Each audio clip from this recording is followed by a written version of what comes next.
Democrats were calling for stronger family protections, while cameras captured bored interns and expressionless committee members. But Crockett was not here to play games. She adjusted her blazer, fixed her eyes forward, and spoke deliberately. "If we are going to deport undocumented spouses for violating visa terms," she paused. Then came the punch. "Do we begin with the First Lady?" Silence followed, not the respectful kind, but the kind that feels like someone just flipped the table. 3 seats over, Representative Glenn Bradbury blinked rapidly, mouth slightly open, unsure if he heard her right. On the Republican side, quiet murmurs turned into a soft stir, papers shuffled, someone coughed into their hand, possibly to hide a laugh. C-SPAN's closed captioning caught up seconds later. Phones buzzed in the crowd. A staffer from Nebraska looked up from her laptop, eyes wide, silently mouthing, "Did she really say that?" Crockett did not repeat herself. She did not need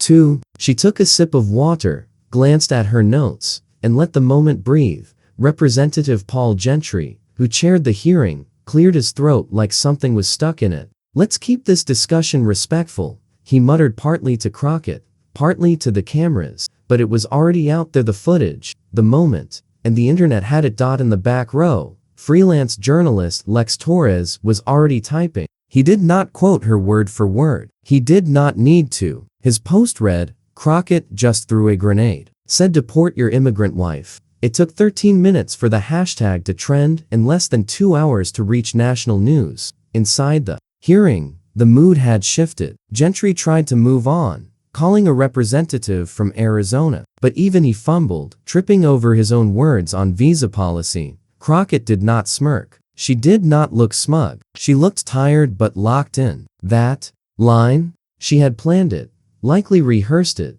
knowing exactly what it would spark. Representative Molly Kincaid, a Democrat from Oregon, leaned in and whispered, "That is going to blow up." Without turning, Crockett answered flatly, "Good." Across the aisle, Bradbury scribbled a note, tore the paper, and passed it to his aide. Moments later, a GOP staffer slipped out, phone already to his ear. If Crockett had crossed a line, Republicans had to act fast, respond, or risk making it bigger.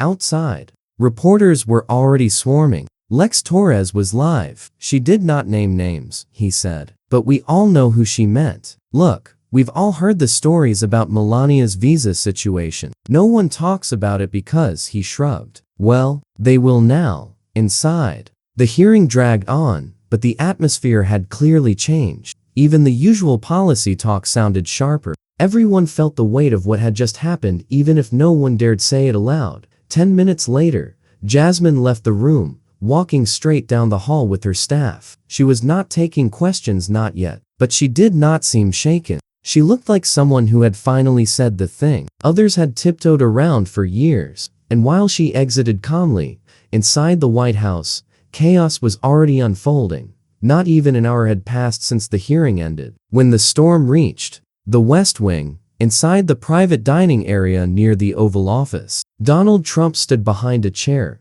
gripping it so hard his knuckles went white. The TV on the wall played Jasmine Crockett's viral moment in a loop. The closed captions, bold and clear.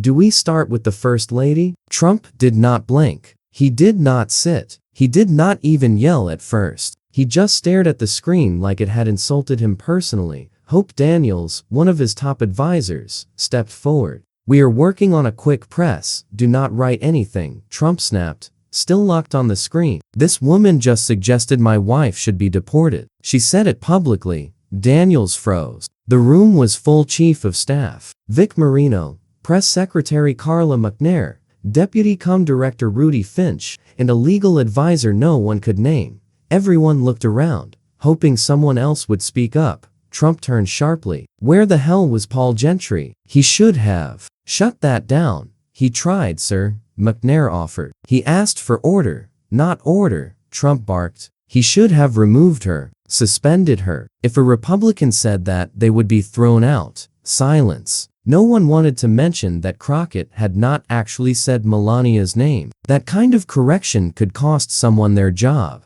"She'll," said First Lady, Trump growled, answering his own thought. "She meant Melania. She did not need to say it. Everyone knows. McNair glanced at Marino, who gave her a look that clearly said, "Do not," but Trump had already started pacing. "They think I will let it go, that I will stay quiet. I will not. Get the GOP leadership on the phone, Gentry, Hollins, Janovich. I want a coordinated reply before the 6 o'clock news cycle." Daniels reached for her phone, but Trump held up a hand. "No, we do not just answer. We go all in, wall to wall. Interviews, op-eds. I want headlines calling this a disgrace." He paused again, then asked, "Can she be censured?" Marino spoke up carefully. "Technically, yes, but it has to go through the House Ethics Committee." "Then start it," Trump snapped. "Get the paperwork going. Make her feel the pressure. If they want to target my wife, we will go after their seats." Daniels glanced up from her phone. "Sir, with respect,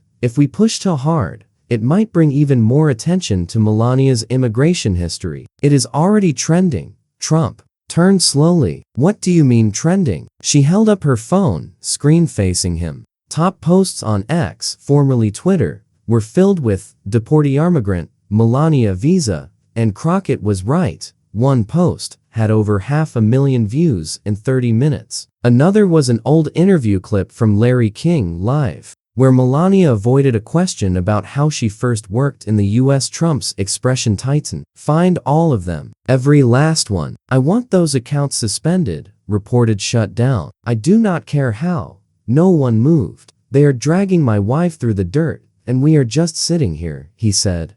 Nair stepped in, trying to calm things down. "We could brief Melania, maybe set up a quiet interview. Frame it as a personal attack." "No," Trump said sharply. "She is not doing interviews. They do not deserve to hear her. We speak for her." He slammed his hand on the table. Water glasses shook. Silence followed. Daniels cleared her throat. "Okay, then we plan our response, issue statements from allies. Flood the media with counters." Trump nodded. "Slower this time." "Good. But keep it personal. Not about policy, make it about respect. They do not get to insult a woman who followed the rules." "Say that." Vic Marino leaned in. "Are you sure we should focus on legality? That might reopen old questions about her visa history." Trump locked eyes with him. "I said, say it."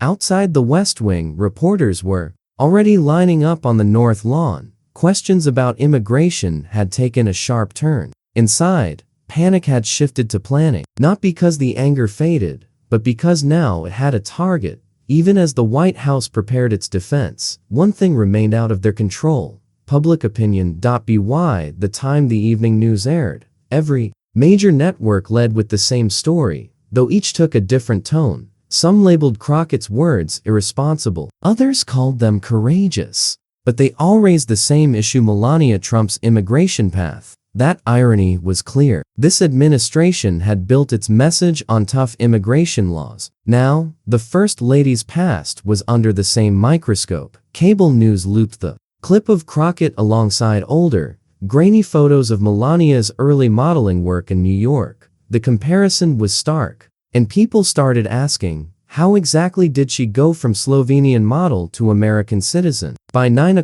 p.m., independent journalist Clive Renshaw had gone live with old interviews and official statements. He explained it plainly. Melania arrived in the U.S. in 1996. She claimed she had the right visa, but we know she did paid modeling work before getting a legal work permit. He added, "It may seem minor, but by law, it is still a violation. And if she were not First Lady, would she have been deported?" His comment section blew up. Double standard. She broke the rules. Any other immigrant would be out. On Reddit, users shared screenshots from a 2016 Politico investigation that had asked the same thing back during the campaign. Back then, the issue faded quickly. This time, it was everywhere. Talk radio shows lit up with calls. On a conservative station in Amarillo, Texas, the host defended Melania, saying, "They are just going after a classy woman because she married someone they dislike."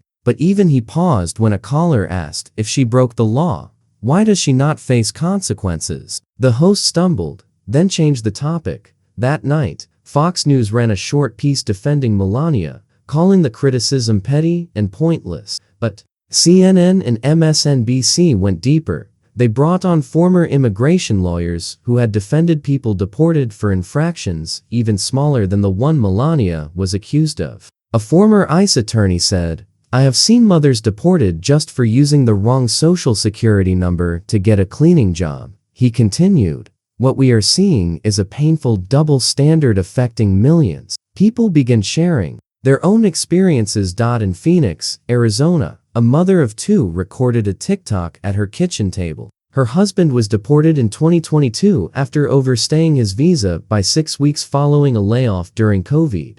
"I just want to understand," she said, holding back tears, "why my children lost their father over something small. But Melania stays First Lady like it does not matter." The video reached 10 million views within a day. By the next morning, newspapers had picked it up. The St. Louis Sentinel ran a front-page headline, "Who deserves a second chance?" with smaller text below, "If Melania Trump gets one, why not us?" The White House attempted damage control. Press Secretary Carla McNerney held a tense briefing, calling the claims baseless and long resolved. But when asked directly which visa Melania first entered the U.S. with, she avoided the question. "I will not speak about personal legal matters from 3 decades ago," she said. That only added to the controversy. Now, it was not just about one person's visa, it was about a bigger issue the administration had long avoided. How can they defend deporting people for mistakes that others in power had also made? The timing could not have been worse. ICE had just announced a new series of raids in California. Photos of crying children, locked doors, and scared workers were already spreading online. Meanwhile, Melania remained silent. No statements, no posts, no appearances. Her silence only raised more questions. On a podcast recorded in Columbus, Ohio, political strategist Celine Ward put it plainly, "This is not really about whether Melania should be deported, of course not. It is about why she gets understanding when others never do." While the country debated fairness, Jasmine Crockett was getting ready to speak again, and this time, she did not plan to hold anything back. It started with one clip, just 13 seconds long, but in under 24 hours, it was edited, subtitled, remixed, and shared across the internet like fire spreading through dry brush. The hashtag Deport Your Migrant Wife reached #1 on X by midnight, overtaking celebrity stories and global news. Influencers reposted it. Immigration advocates amplified it. Even political figures unfamiliar with Jasmine Crockett now recognized her face, her tone, and the moment she asked, "Do we start with the First Lady?" But it was no longer just activists and reporters. A high school teacher in Burbank filmed a reaction video during her lunch. A cashier in Wichita made a TikTok explaining how her uncle was deported for filing a form late. On YouTube, new channels popped up overnight, analyzing Melania Trump's visa records like they were evidence in a courtroom, and reactions came from both sides. Conservative voices pushed back. Talk show host White Rucker launched a 10-minute rant, accusing Crockett of attacking a decent woman who had entered legally. His speech went viral too, but not how he expected. Viewers focused on one specific line. "Melania's story is different. She married a successful American. That changes everything." People responded fast. Comment sections filled with replies like, "So marriage changes the law now? And tell that to the immigrant couples I separated. My sister married a U.S. citizen and still got deported." One user wrote. Even late-night hosts weighed in. On The Steve Ramirez Show, the comedian began his monologue with, "So apparently, if you break immigration rules and marry a billionaire, it is patriotic. But if you break the rules to feed your family, it is a crime." Makes perfect sense. The audience laughed. Then he paused. But this is not funny for everyone. Some people lost everything because of this double standard. That comment was clipped and widely shared. But what made the issue even more powerful was how personal it had become. People were not just commenting. They were telling their own stories. One man posted a photo of his mother. The caption read, "She was deported in 2007. Visa mistake. No crimes. No second chance. Melania gets a platform. We got silence." Stories like his flooded in thousands of them. What began as a political exchange had become something deeper, a reflection of pain, Comment sections were full of emotion. People shared their fears of being taken from home, the embarrassment of courtrooms, and the sadness of missing birthdays and weddings. In between the heartbreak were constant comparisons to Melania's past, especially the early modeling jobs she reportedly took before her visa allowed it. On Instagram, a DACA recipient named Maribel captured it best. She posted a photo holding a thick stack of immigration papers with a caption that read, 3,000, 7 background checks, 4 years of waiting, and I still do not know if I can stay. But sure, let's not question the First Lady. It was honest, emotional, and it hit hard. Even journalists who normally stayed neutral began to react. Cracks began to show. CNN's Thomas Wellings, reporting live from DC, shook his head during a segment and said, "It's tough to tell struggling families they do not qualify when the First Lady's own story has so many gaps." Still, some felt the conversation had gone too far. Calls to stop targeting Melania came from moderates, public figures, and even a few Democrats. A letter published in the Hartford Register read, "We can debate immigration policy without dragging a woman who holds no public office through the dirt," but not everyone agreed. "She represents the rules of this administration," one reader responded. "If she is treated differently, we have to ask who is not." As that debate grew, one thing was clear: this was not going away. It was only getting bigger. More voices, more stories, more comparisons. Jasmine Crockett had struck a nerve, and it was too late to pretend that nerve had not been exposed. While social media exploded, Crockett was quietly in a hotel room in Baltimore, getting ready to break her silence, and she was not planning to hold back. Jasmine Crockett sat on the edge of her bed in a downtown Baltimore hotel, legs crossed. She scrolled through hundreds of tags, messages, and notifications. Her team was in the next room, trying to decide if tonight's interview would be a mistake or a real chance. Through the thin walls, she could hear parts of their debate. "She'd stirred up the wrong people," her press aide muttered, "and those people have money and media reach." But Jasmine was steady. Not after all she had read in the last 24 hours. Somewhere between the threats, the talk radio criticism, and the cable segments calling her out, she found one message that stuck. It came from a woman in Fresno. "My father was deported in 2019. After 27 years in the US, what you said made me feel like someone finally noticed us. Thank you." That message stayed with her. The room smelled faintly of old coffee and cleaning chemicals. The makeup artist touched up her forehead. The stylist straightened her blazer. As the clock neared PM, Jasmine's phone buzzed again. This time, it was from a member of the Congressional Black Caucus. "You are not wrong. Just be ready, it's going to get intense." She already was. Across town, cameras were being set up in a studio for a live primetime interview on Nation Talk Tonight with Latrice Greer. It was not a gentle show. Latrice was quick, sharp, and not afraid to question her own party. But Crockett had picked her for a reason. She wanted a real conversation, not a rehearsed apology. When the red light blinked on, Greer got straight to it. "Congresswoman," she began, "last night, you lit a fire. People are calling you brave, reckless, and everything in between. Let's not waste time. Did you mean to suggest the First Lady should be deported?" Crockett stayed still. "What I meant," she said, "is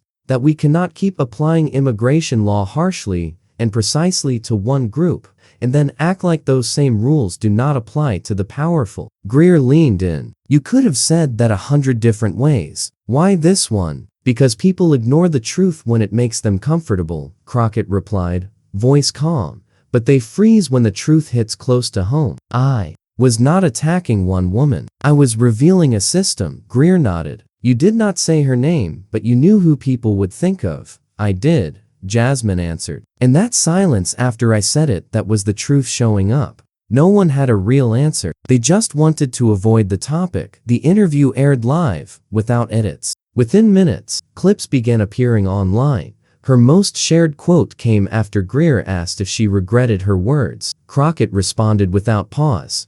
"No one should get a free pass just because their husband lives in the White House." That line became both a rally cry and a target. By morning, the backlash had grown. Fox News aired segments accusing her of disrespecting the First Lady, House Republicans drafted a letter calling for formal censure. A conservative commentator even labeled her un-American. But Crockett did not back down. She posted a tweet, "If speaking truth makes me un-American, what does that make the people deporting families over paperwork?" That tweet spread fast. Behind the scenes, some Democrats began to worry. One senior member was overheard in a private meeting. "I agree with her in principle, but the optics? It's a disaster." To which a younger lawmaker responded, "Maybe it's time we stop focusing on optics and start focusing on people." Public response was mixed but passionate. At a rally in Cleveland, people chanted Crockett's name, holding signs with their families' immigration cases. Meanwhile, in Jackson, Mississippi, a small group held American flags and signs reading "Respect the First Lady" in bold red paint. Crockett stayed on message. She did one more talk show that week. When asked about her goal, she said, "I want fairness. I want the same grace given to those in power to be extended to those without it. I want people to understand the system is set up to protect the few." Her words struck a chord with many, but they also pushed the issue wide open. And now, the GOP had to deal with it. The meeting room was cold, typical for high-security spaces. No windows, no phones, just a long oak table, surrounded by senior figures in tight suits. This was not the public GOP. This was behind closed doors, off camera, and strictly off record. They met on the 5th floor of the Capitol Hill Club, a private venue Republicans often used for sensitive discussions, the kind that are never meant to leak. The head of the table sat Russell Crane, the House Majority Leader. He did not speak immediately. He just looked at the faces of his senior staff, media strategists, and heads of major conservative PACs. "This is a mess," he said at last, flat and low, "and I want to know how we are going to clean it up." Someone cleared a throat. Pete Farnell, a senior media strategist who had worked every election since Reagan, said, "Sir, if I may, Crockett took the swing, but we handed her the bat. We ignored the Melania issue for years. Now it is out, and people are not buying the double standard." Crane shook his head. "We do not need to win on Twitter, we need to control the narrative." Kendra Lamé, deputy outreach chair, tapped her pen on a legal pad. "The hard right wants punishment. They want her censured or at least dragged across a few news cycles. But independents? Our said the numbers are shifting." She turned a sheet toward Crane. "In the past 48 hours we saw a 6-point drop. With suburban women, they are not upset about Crockett's tone. They are asking why no one ever explained Melania's case in the first place." Crane leaned back and let out a long breath. "Do we have anything that shuts this down? Anything firm?" That is when Dominic Reyna, legal counsel to the party ethics review group, spoke up. "No document violations have ever been confirmed in public. Melania's attorneys took care of everything before the 2016 campaign really accelerated. Never released the files because we did not need to until right." No. Crane narrowed his eyes. "What are you suggesting?" Rain paused. "If we release the records now might cool things, but if there is even a small error inside it could blow back hard." Silence. Farnell spoke again. "Or we release nothing, we move the topic." Paint Crockett as fixated. "Say she crossed a line, frame it as a hit on dignity. Focus on her tone, not on facts." Lamé gave a thin smile. "Old stage trick. Watch this hand, not the other." Crane looked. "Overdose that still land." She nodded slowly. "If we move fast." They started filling the whiteboard with phrases that could carry on conservative programs. "Attack on American woman, disrespecting the office, politics of personal destruction." They vetted each line, lined up surrogates for morning shows, fed talking points to friendly opinion writers, floated a press event with Melania narrating to kids at a library. Show her calm above the noise, someone suggested, yet pushback came in the corner. Robert Vance, a junior representative from Nevada, folded his arms. "What if we just answer the real question?" Crane shot him an annoyed look. "What question?" "Whether she broke the rules and whether it matters." People are not asking if Crockett was rude. They are asking if she is correct. The room went quiet and Crane shook his head. "We do not walk into traps. We steer around Themrain said under his breath, if we admit a double standard, it goes beyond Melania. It reaches every donor relative, every campaign volunteer we helped with a waiver. Crane snapped his fingers. Exactly, this is bigger than her. It is the whole structure. Meeting stretched past midnight. When they finally broke, a coordinated push was ready by morning. Party voices filled broadcast with a new storyline. Jasmine Crockett was turning immigration into theater, targeting women, using the law as a weapon. Of them addressed Melania's visa file. They did not have to. They were counting on the public losing focus for anyone demanded proof. They only needed to outlast the outrage. Yet, what they did not factor in was that this time people were not looking away because the silence around Melania was louder than any talking point they could offer. She had said nothing. No post, no statement, no glance toward the cameras waiting outside Trump Tower when she briefly went back to Manhattan 2 days after the hearing. Melania Trump stayed quiet, and that somehow made it worse. Reporters tracked her from the moment she stepped off a private jet in Morristown to the short guarded walk into a black SUV. Lenses tightened, trying to catch some signaling that hinted at a reply, but her face stayed steady, composed, unreadable. Inside her Fifth Avenue home, only longtime aides and one personal stylist were allowed in. Staff said she was not watching television, but few believed that. One source said she watched everything the first night after Crockett's remark, pacing the room, arms crossed, jaw set. She knows exactly what is being said, the source added. She just refuses to answer on their terms. That quiet set off even more. Guessing cable program began parsing it like a deliberate move. Some called it strategic, a clean refusal to step in the mud. Others called it out of touch, a missed chance to show concern when millions feel the same strain raised by her case on a segment of Morning View. Analyst Howard Leeds stated it plainly: her silence is not neutral anymore. It sends a message, wanted or not, that she believes she is not bound by the same rules that apply to others. The host added, is that not the whole point? The silence feels like a message. I am above this, and people sense it. At the same time, her defenders described the silence as grace in the face of hostility. Former First Lady advisor Rachel Dumont appeared on a podcast and commented, she is not a public official, she is a mother, a wife, and has no obligation to respond to a confrontational congresswoman. But this defense did not hold the same weight anymore, because while Melania stayed silent, thousands of immigrants across the country did not have the same option. On a Thursday night in El Paso, during a CNN town hall on immigration, a person in the audience stood up and asked, if I stayed silent during my ICE hearing, would I be treated with respect or sent on a plane? No one replied. And still, Melania remained quiet. Her silence extended to her public events. A literacy appearance in Tampa was called off. A hospital visit in New Hampshire delayed. When asked why, a spokesperson said it was due to scheduling issues.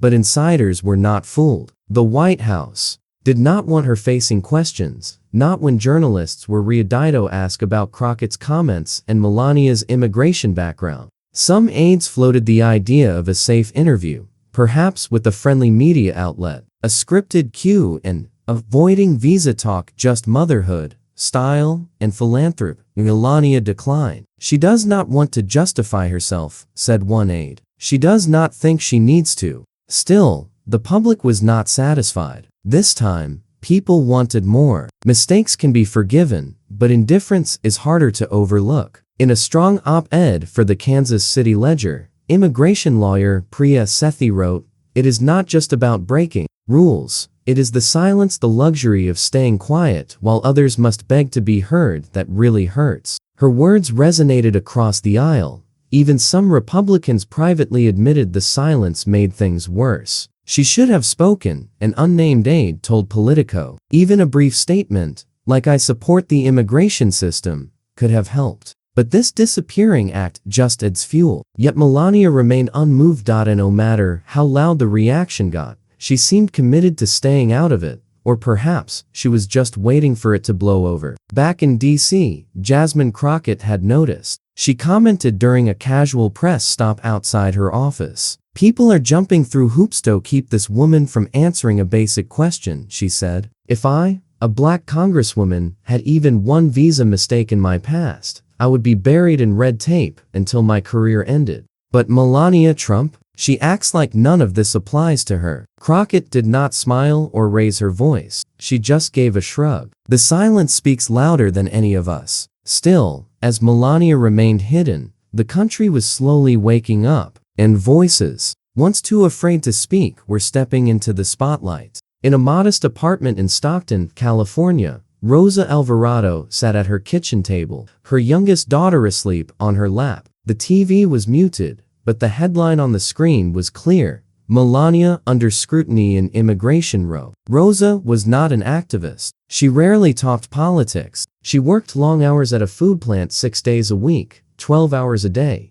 But when she saw Crockett's words on her friend's Facebook post, she whispered one word: finally. Her husband Daniel had been deported 5 years earlier. No criminal record, no warning. Just one outdated form, a missing address, and a mismatched social loan renewal form, and ICE had come to their door before sunrise. The image of Melania Trump walking into fashion shows in the late 90s, possibly before her visa allowed, was hard to forget now. Rosa had pleaded for years to keep her family whole. In 01 gave her understanding. And she was not alone. In Albuquerque, a father of 3 had built a roofing company, recorded a video from his driveway. "I'm not saying she should be removed," he said. "I am saying if her name were Maria and she came from Mexico instead of Slovenia, nobody will know who she is because she never would have made it here." His video went viral within hours. What started online had turned into a national moment of reflection.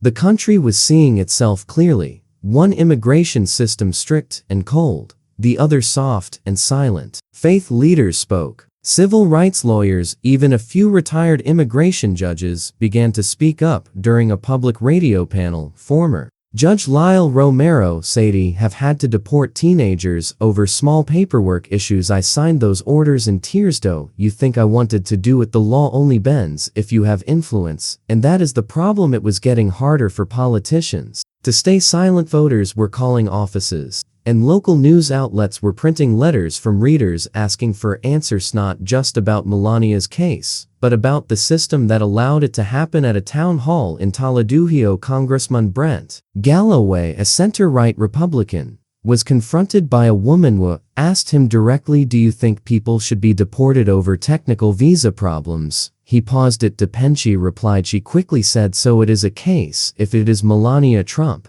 but if it is my sister, it is just enforcement." The crowd clapped. The exchange made it onto local news and then national media. At the same time, peaceful protests and candlelight vigils appeared across the country. But these were not loud protests or party-led events. They were quiet, respectful groups holding signs with faces and dates and stories of loved ones forced out of the U.S. for the same type of visa mistakes that Melania is now being accused of avoiding. In Dallas, people stood outside the federal building with posters asking, "Where is her hearing?" Date on law for all mention her visa status. Say her name. Jasmine Crockett was not organizing these actions directly, but her name became part of the conversation. Her office was flooded with messages, some angry, others thankful, many just wanting to tell their story. Some woman wrote, "You opened a door we are not closing." It again. News networks tried to change the focus, but the issue stayed. Every time the headlines moved to taxes or foreign policy, another video would spread online. Another person asking, "I followed the steps. Why did it only work for TMEV students?"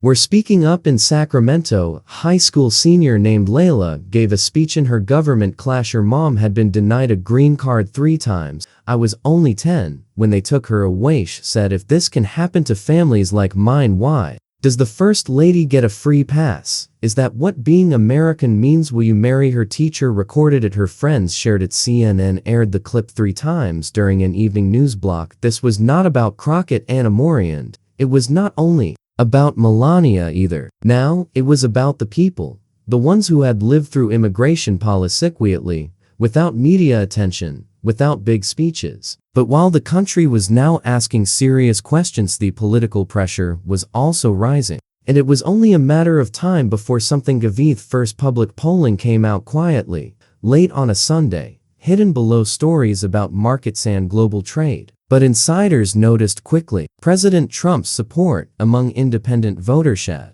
dropped 4 points in just 2 days. More worrying for campaign officials, trust in his immigration strategy had declined by double digits among Latino and Asian American voters groups they were hoping to win over in the coming election. In simple terms, staying silent was not working. Animo inside the White House, things were no longer calm. The internal meetings were tougher, the moods more tense. Staffers looked away in the hallways. Melania still had not said anything, but now her silence was no longer being seen as grace. It was starting to feel like she was avoiding the issue.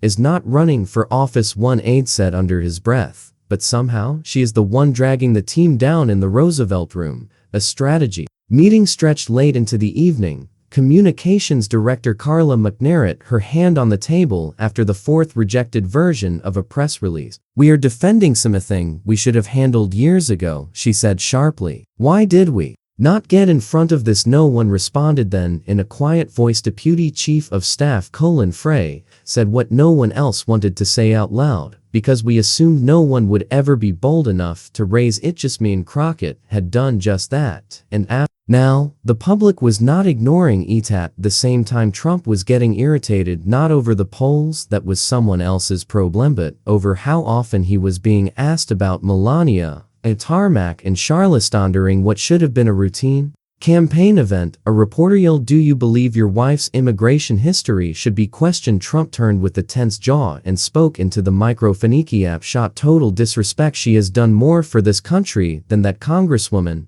ever could." He refused to take more questions. It aired live, and the clip was supposed to end the talk, but it made things worse because it was no longer about Crockett. It was about what Trump had left and said. He did not reject the claim, did not explain her visa details. He did not even try on political shows. Analyst broke it down frame by frame. Notice one anchor said he did not say she followed the law, just said it was wrong to ask. Viewers caught that too. In a diner near Kansas City, waitress named Colleen was pouring coffee while the morning news was on. One customer said, "If I get audited, have to show everything. Why does she not?" Colleen nodded. "It is not hadite, is about equal rules for everyone." That feeling was spreading faster than any campaign could manage. Even among Republicans, cracks started to show. Congressman Eli Brogan of Utah spoke on a local station and took a cautious step away from the First Lady. "I support the president, but I also believe in being open. If there is nothing to hide, release the paperwork and move forward." The full clip aired that evening.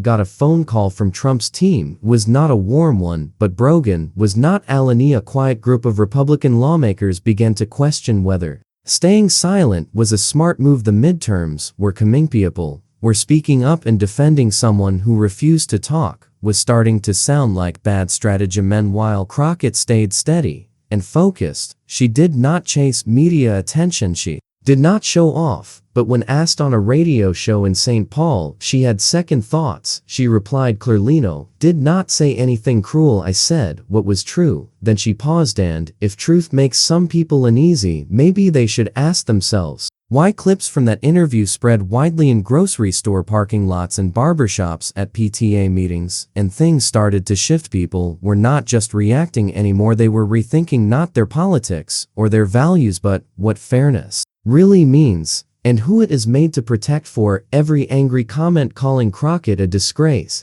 there were two more saying she is asking the right question. Why do the rules bend for certain people? If you cannot explain it, maybe you already know why. Stakes had changed. This was no longer about political punches. It was about the line between special treatment and real punishment. Who gets protection, who gets punished, and how long a democracy can stay quiet before people demand more than slogans. But as pressure reached a peak, everyone looked again to Melania, wondering if she would finally speak, or if someone else would be left to speak for her. She never gave the interview, not to Vogue, not to Fox and Friendsnet, even to the trusted conservative shows that promised soft questions. Melania Trump stayed quiet through all of it. The criticism, the votes, the marches, the editorials, the social media, and the surveys. No press release, no post, no wave to the cameras. And maybe that was The answer because sometimes saying nothing speaks louder than any words. By the third week, the news cycle began to shift as it always does. A scandal in another state, a problem abroad. The headlines moved on as expected, but something was different. This time, the conversation did not vanish. It settled down in schools. It turned into a debate in community halls. It became a panel question. Teachers used Crockett's statement as an exercise. What makes a rule fair? In a public high school in Denver, Junior named Jordan stood up in civics class and said, "My aunt got deported for using the wrong name on one documents, was scared of making a mistake, and now no one even cares what visa this woman had." The teacher let him speak. No one interrupted. The silence that followed was thoughtful. That same week, immigration lawyers reported more families reaching out about old cases. People were suddenly asking if their loved ones had faced harsher treatment than they should have. Now that they had something to compare it to, a name, a face, a situation. Melania Trump, whether she wanted it or not, had become a way to measure not just immigration enforcement, but fairness itself. And through it all, Jasmine Crockett kept moving at her own pace. Did not brag. She did not turn it into a campaign point. She did not have to. People had already taken the issue and made it personal. At a town hall in Detroit, she touched on it just once. "I did not say what I said for attention. Said it because there are people in this country who are always worried about a knock on the door, about being taken from their families, about being told they do not belong, and I am done watching the system only make room for the well-connected." There was no loud cheer. Instead, people stood in silence. No chants, no music, just quiet clapping. One woman wiped tears. In New Jersey, a member of the state assembly introduced a bill that would require public visa records for all federal officials' spouse. It did not pass, but it sparked a conversation, and that conversation ended up being the real win. The hashtag faded, but the idea stuck. In a small Omaha diner, Somione posted Crockett's quote by the cash register, "No one should get a free pass just because their partner lives in the White House next to it." Someone had written in pen, "Truth lasts longer than power." The message was simple, clearer than any headline or official statement. Rules matter, but who they are applied to matters even more. And staying silent, especially when you have protection, is not grace. It is a decision, a very public one. Melania's silence looked refined, but it made an impact, just not the kind her team had prepared for, and not something her husband could spin. It made people think about all the others who never had the chance to speak. A former ICE officer summed it up in a quote to a local reporter, "I spent 2 decades deporting people for minor mistakes. Many were good, scared people. This is the first time I have ever seen the system feel ashamed." The White House never released the full details of Melania's immigration past. They never explained it. The record stayed locked, but the issue stayed active, lingering, unanswered, and maybe that is why it stuck around, because Crockett pushed the country to finally say something it had avoided. Fairness is not just about laws, it is also about who gets a second chance after breaking them. And now, every time a family is split, every time someone is denied over something small, this moment will come back. This silence will come back and raise the same question: would it have ended differently if my last name were something else? And maybe that is what truth isn't just a phrase or a reply, but a question that never really disappears. If this story gave you something to think about, if it made you stop, reflect, or feel something, make sure you subscribe. This is a space for stories that raise the hard questions, and there is more ahead.